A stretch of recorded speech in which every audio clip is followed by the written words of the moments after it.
জন্মের পরপরই মাকে হারায় দুই ভাই জয়নাল ও রাসেল। প্রকৃতিও তাদেরকে ছাড় দেয়নি।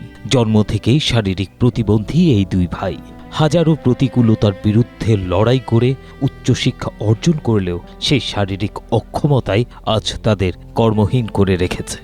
ছোটোকালের সমস্যা, ছোটোকালে মা মারা গেছে, যাওয়ার পরে আমরা নানিগো বাড়িতে পড়াশোনা করে মানুষ হয়েছি। খালাক বাড়িতে এক ভাই, আর্থিক অবস্থা সেরকম ভালো নাই, আমরা অনেকটাই অসহায়। শরীয়তপুরের গোসাইহাট উপজেলার সামান্তসার ইউনিয়নের লাকাচুয়া গ্রামের বাসিন্দা জয়নাল সর্দার ও রাসেল সর্দার জন্মের পরপরই মাকে হারিয়ে শারীরিক প্রতিবন্ধকতা নিয়ে অনেক কষ্টের মধ্য দিয়ে বড় হয়েছেন তারা। জীবন অবাক না করলে কে করবে? 28% মিল্ক ফ্যাটের অবাক করার সাথে ফ্রেশ মিল্ক পাউডার। জীবন অবাক করুক প্রতিদিন। নানা আর খালার বাড়িতে থেকে শিক্ষক আর সহপাঠীদের সহযোগিতায় কষ্ট করে চালিয়ে যান লেখাপড়া। অদম্য ইচ্ছাশক্তি আর পরিবারের ত্যাগে 2012 সালে মাধ্যমিক, 2014 সালে উচ্চ মাধ্যমিক এবং 2019 সালে রাষ্ট্রবিজ্ঞানে স্নাতক সম্পন্ন করেন দুই ভাই। আমরা কিন্তু কারো কাছে হাত পাততে চাই না, আমরা নিজে কর্ম করে খাইতে চাই। সরকার এক সরকার যায়, এক সরকার আসে, কিন্তু আমাদের ভাগ্যের কোনো পরিবর্তন হয় না।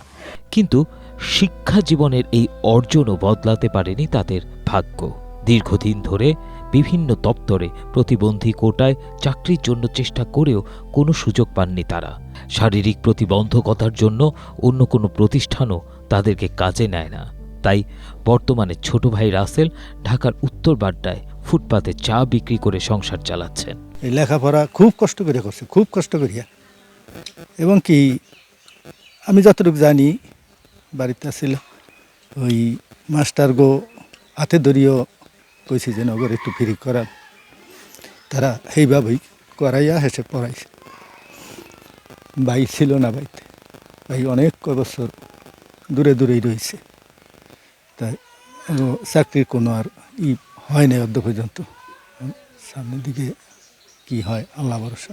চাকরি বাকরি হইলে দুইটা পয়সা কামাই করলে ওরা একটু ভালো করিয়া চলতে পারে, আমার দেখতে একটু ভালো লাগে। এই খুব কষ্ট, আমি অনেক রিকোয়েস্ট অনেকখানে করছি। চাচিও নাই, মারা গেছে। তো চাচা অনেক কষ্ট করে লেখাপড়া করাইছে, বুঝতে পারছেন। চাচার ওই চলবো কেমনে? চাচ তো ভাই দুইটা, এরা তো প্রতিবন্ধী, কোনো ইনকাম করতে পারে না। যদি সরকার কোনো একটা চাকরি বাকরি দিত তাহলে খুবই উপকৃত হইতো। তাদের জীবনের এই সংগ্রাম থামাতে সমাজ ও রাষ্ট্রের সহানুভূতি এবং কার্যকর উদ্যোগের দাবি জানিয়েছে এলাকাবাসী। Desk report, Asia post.